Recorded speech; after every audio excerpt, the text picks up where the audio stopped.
जो चिकनाई थी, इसीलिए इसका सेटिंग थोड़ा संतोष कर। उस चिकनाई को सदगुरु देख गए। नहीं तो गांव बहुत बड़ा है, सबको ये पात्र बिना अधिकार को ये दिया जाता।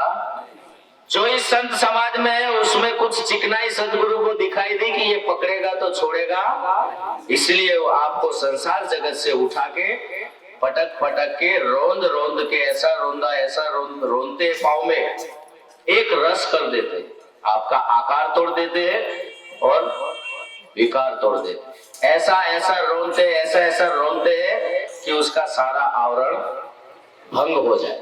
आना है आपको घाट में। हमारे गुजराती में कहावत है, तो कभी लड़ाई हो जाती है ना तो उसको बोलते हैं आज तेरी, कभी कभी मेरे घाट में आ तो, कभी मेरे पल्ले पर तो फिर बताता हूं तेरे को। तो गुरु क्या कहता है, आपको घाट में लाने के लिए वो नीचे हाथ रखता है और ऊपर से मारता है, नीचे हाथ रखता है, फिर उसको खुशी होती है। जब जैसे जैसे पकड़ जैसे जैसे घाट आने लगता है उसको आनंद होता है सदगुरु को। और पूरा घाट आने के बाद अभी आप ऐसे पात्र नहीं रहे हो गए कि इसके अंदर पानी रह सकता है। सिर्फ घाट आया है लेकिन कैसा, कच्चा। घाट आया है लेकिन कच्चा आया है। फिर कच्चा घाट आने के बाद जिम्मेदारी दुगनी हो जाती है। अब उसको बहुत संभालना पड़ता है, बहुत संभाल के उठाना पड़ता है। फिर वो किसी को हाथ लगाने देता, वहां से उठा के फिर, क्योंकि अब थोड़ा घाट में आया। पहले कुछ भी गलती होगी चलेगी, लेकिन घाट में आने के बाद गलती होनी चाहिए। वो घाट में आने के बाद घाट को उठा के रखता है और ज्ञाना अग्नि के अंदर तपाता है। आपको ज्ञान अग्नि के अंदर ऐसा तपाता है कि आपका कलर भी बदलना चाहिए, आपका जो कच्चापन है वो सारा पक्का हो जाना चाहिए, जरा भी अंदर शेष गलती रह जानी चाहिए। इतनी केयर करता है, वो थोड़ा इंग्लिश आ जाएगा, गुजरात है वो, इतनी केयर करता है, कालजी करता है, देख रेख करता है, ऐसा संभालता है कि अब घाट में से इसको घाट में ले जाना है ताकि ये खुद भी संग्रहित कर सके। मेरा ज्ञान रूपी मेरा अमृत पानी है, वो पहले ये पात्र इसके लायक हो, क्योंकि पक्का होगा तो इसमें पानी रहेगा और वो खुद को तृप्त होगा। आपू भी शीतल होए औरन को शीतल कर। कुछ भी शेष रहा, देखो वही मिट्टी थी, वही मिट्टी में आप पानी संग्रह करने जाओगे तो रहता नहीं है, लेकिन वही मिट्टी में पानी रहता है। यही शरीर था ना उस टाइम जब सदगुरु का ज्ञान नहीं मिला था तब। अब वही शरीर बदलता, मिट्टी बदलती, वो जो गुण है आपके वो नहीं जाएंगे, लेकिन इसमें उस सदगुरु ने उस पात्रता बना दी। अब ये आपो हुई शीतल हो औरन को शीतल कर सके। तब बाजार में ये जाता है सदगुरु का सर्टिफाइड माल, और बाजार में फिर भी जगत क्या करता है, टकोरा मार मार के लेता है। जगत का धर्म क्या है, फिर भी वो आपको जांच के लेगा कि पता नहीं घर जाके फिर काना ना निकले। फिर उस पात्र को जगत 20 रुपये में देना हो, 40 रुपया या 50 रुपये में, लेकिन फिर भी जांच करके जगत आज भी भरोसा करता। चाहे गुरु का सर्टिफाइड माल हो, आप लाख कोशिश कहो कि नहीं यहाँ परमात्मा होने की युक्ति है, लेकिन वो मानेगा। जो आ रहा है वो जांच कर करके आ रहा है, आज भी पता नहीं क्या होगा। ऐसा मत समझो कि वो सीधा आ रहा है। ऐसी सदगुरु की कृपा होती है। और ये गौरव की बात है कि उस महापुरुष मोहन राम महाराज ने वो अमृत को टिकाया और उस घड़े से जिन्होंने जिन्होंने पिया उसको अमर होने का चांस दिया। हमने पिया, आप सबने पिया, उस लेकिन कोई पात्र ने टिकाया तब, किसी पात्र में वो ठहरा तब ये आप सबकी शोभा बढ़ाए। रावजी राम महाराज ने पिया पिया, फिर वो सालों तक वो मटका चलता रहता है, फिर जल्दी जाता नहीं है। और उसके रसपान करने के बाद आप इतने पुलकित और आनंदित है। ऐसी सदगुरु की कृपा है और ऐसी गुरु कृपा हमें मिली है कि उस कच्चे घड़े से पक्के बनाने की ये प्रोसेस, ये सदगुरु माता है। ऐसे सपूत हो आप। और इसलिए मैं कहता हूं कि इतनी देर तक ये ज्ञानाग्नि तक आप टिके रहे, वो भी एक बहुत साहस की बात है। इसलिए महापुरुषों ने कहा है, सच्चाई को समझने के लिए, सच्चाई को स्वीकारने के लिए और सच्चाई में रहने के लिए छाती चाहिए। छाती मतलब आत्मबल चाहिए। क्या चाहिए? आत्मबल चाहिए। देखो, प्रपंच को स्वीकारने के लिए बहुत आसान है, प्रपंच को कितना भी, लेकिन अगर सच्चाई के साथ चलना हो। गुजराती में एक महापुरुष ने कहा है, मेरू तो डगे पण जेना मन ना डगे पान भाई।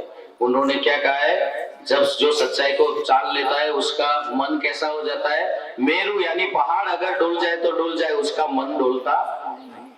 मेरू तो डगे पण जेना मन ना डगे, भले भागी पड़े ब्रह्मांड। विपत पड़े पर मन से नहीं। अब विपत पड़े या समृद्धि आए, आपका जो सहज भाव है वो अब जा सकता।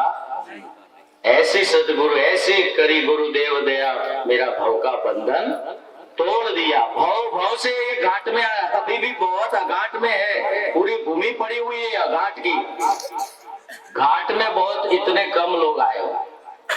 एक कीर्तन बापू का शोभा के लिए थोड़ा बोलता हूँ, आप साथ में प्यार से बोलना। बोलो सदगुरु महाराज की जय, तुम्हारी जय जय हो, गुरुदेव तुम्हारी जय जय हो। मैं इतनी आवाज से संतुष्ट नहीं हूँ, ये संतों की भूमि है और इसको धीरे धीरे मत टकराओ, इससे सीखो। ये जो ताली बजाते हैं ना मधुकर राम जी महाराज, मैं बोला ये भारत की भूमि है, यहाँ जो भी है ये 5 तत्व है, एक साथ टकराएंगे तो माथे की चोटी से पैर की चोटी तक रोग नहीं रहेगा। हमारी पूजन आरती सब में ये क्यों रखा है ताली का महिमा? ये भारत की संस्कृति है। पूरे विश्व में विज्ञान नहीं था, तब हमारे ऋषियों संतों ने ये विज्ञान जान लिया था कि ये 5 तत्व एक साथ टकराने से शरीर निरोगी रहता है। इसीलिए ये कोई भी कर्म बिना जाने पहचान, यहाँ सब साबिती वाला है। तो आप पूरे जोर से ताली ऐसे बजाओ जैसे मधुकर महाराज बजाते। ये कोई मिट्टी का या कांच का नहीं, हाथ टूट जाएगा। इससे डरने की जरूरत, जोर से तन मन धन से, जैसे सदगुरु के वो जो सिंह जैसे, सिंह की तरह रहना है। अभी हमें कुछ संकोच वाली बात में रहना, शेर की तरह गाओ, धाड़ो और इसको उत्सव बनाओ। गुरुदेव तुम्हारी जय जय हो, गुरुदेव तुम्हारी जय जय हो, गुरुदेव तुम्हारी जय जय हो, गुरुदेव तुम्हारी जय जय हो। मेरा बापू तुम्हारी जय जय हो, मेरा बापू तुम्हारी जय जय हो।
गोविंद राम तुम्हारी जय जय हो। मधुकर महाराज तुम्हारी जय जय हो। मधुकर महाराज तुम्हारी जय जय हो। गोविंद राम तुम्हारी जय जय हो। गोविंद राम तुम्हारी जय जय हो। गोविंद राम तुम्हारी जय जय हो। गोविंद राम तुम्हारी जय जय हो। गुरुदेव तुम्हारी जय जय हो। गुरुदेव तुम्हारी जय जय हो। शंकर तुम्हारी जय जय हो। शंकर राम तुम्हारी जय जय हो। गुरुदेव तुम्हारी जय जय हो। गुरुदेव तुम्हारी जय जय हो। विश्वनाथ तुम्हारी जय जय हो। विश्वनाथ तुम्हारी जय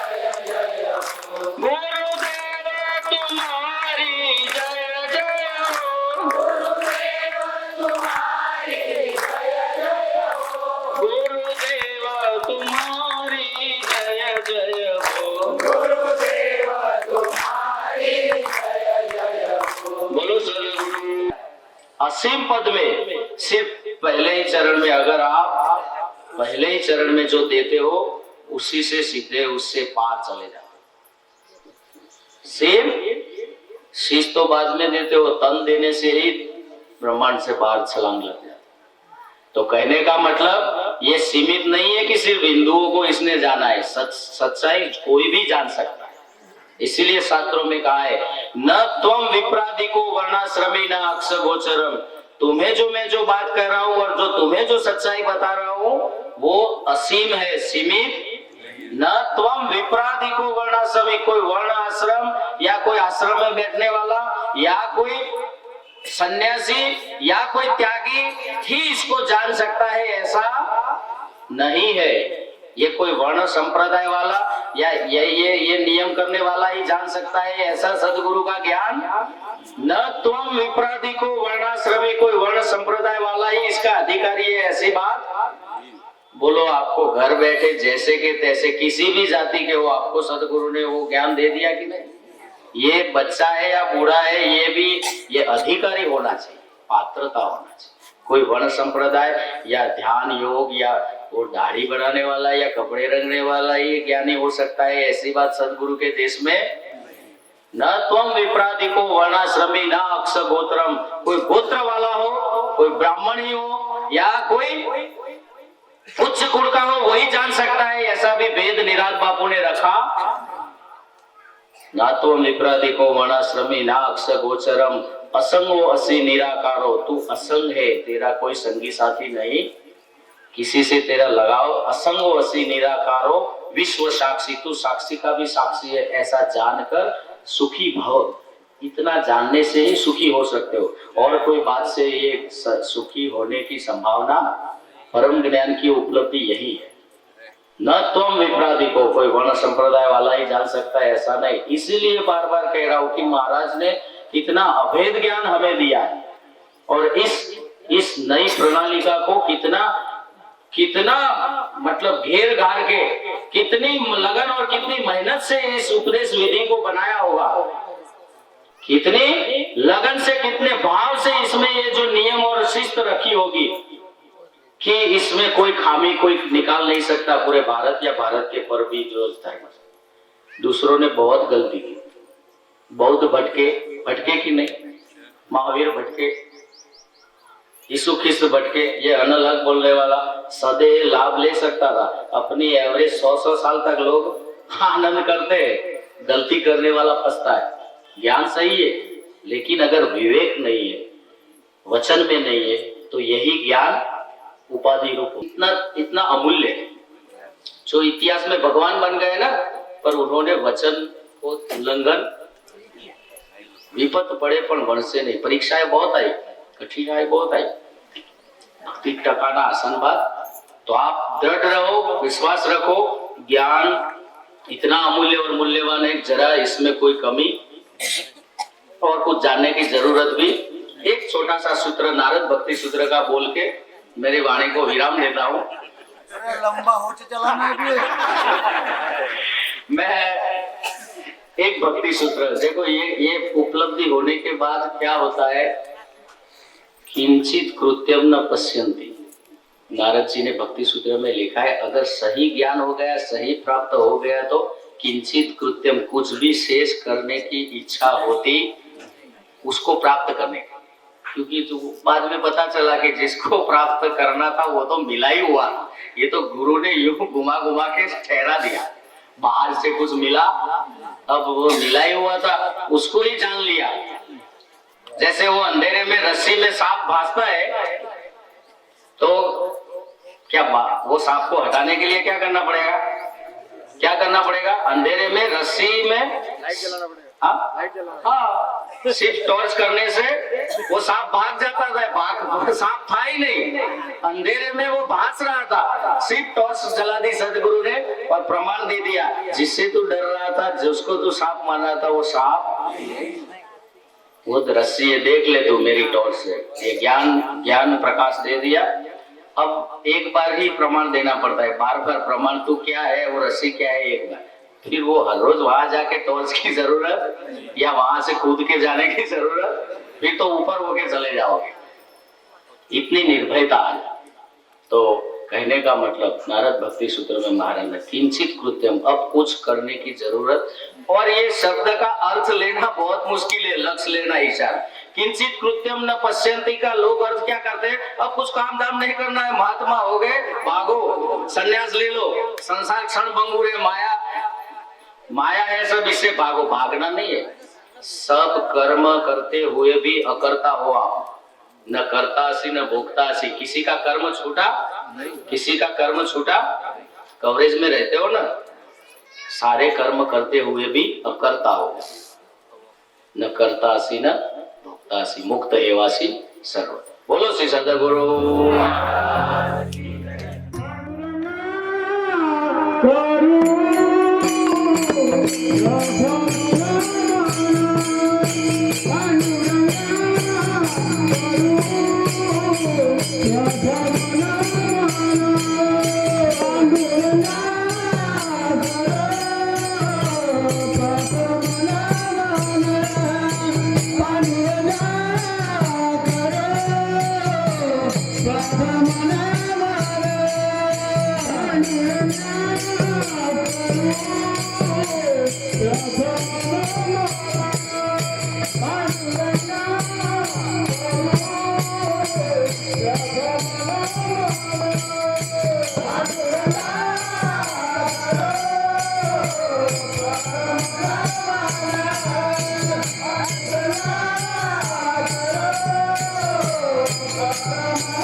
करुणा